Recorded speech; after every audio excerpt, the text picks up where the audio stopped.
Alright, I got some wonderful questions from a user called CDA6590. He said he watched a couple of my videos, can infer several things about me based off of me being a Christian, and as a result he has several questions which I will answer with the best of my ability. So he says, assume we're able to prove that the universe cannot have begun unless a creator had made it. And assuming that, he says, he has a couple of questions. 1, how does this prove that Jesus was the Son of God? 2, how do we know that we were really put here for a purpose?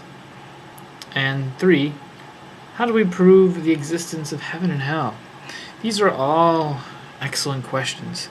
And as this guy knows, I like to use science to prove my points. So I am going to attempt to use science to prove all the points that I'm about to make. Science will be a big thing that I will use in this video. Okay, first question. How does this prove that Jesus was the Son of God?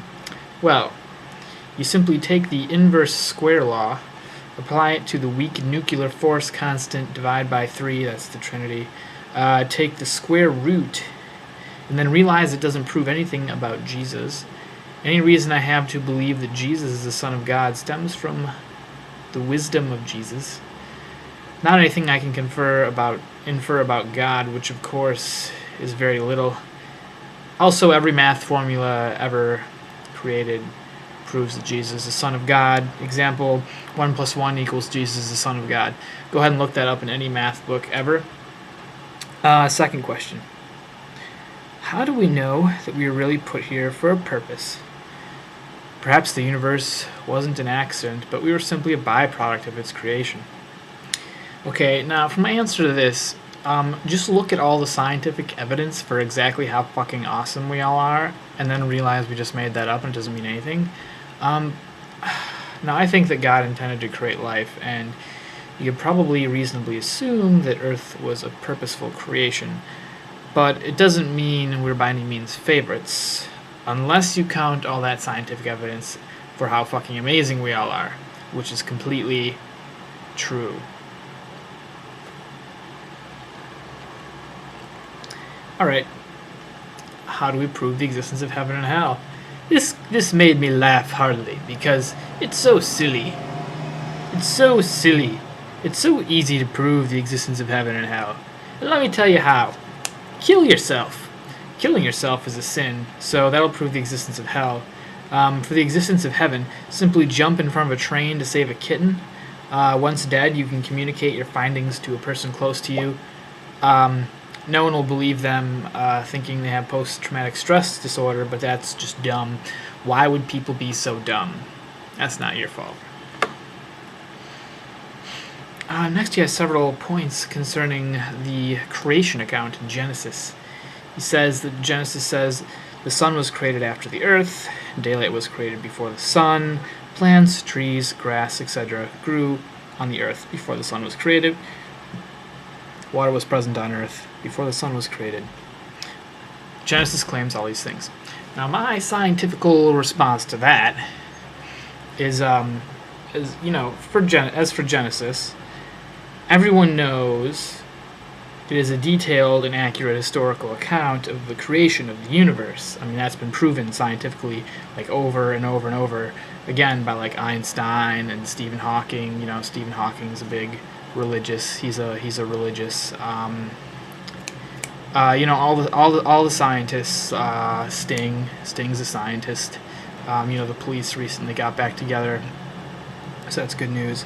All right. Anyways, as for Genesis, everyone knows it is a detailed and accurate historical account of the creation of the universe. Later, however, Phil Collins went on to write Leviticus as well, which was well received by the public, but contested among Genesis fans. It wasn't until the album Duke that Genesis was any good. So, while the creation account in Genesis seems to have logical fallacies, that is simply because the band had not quite found their true style.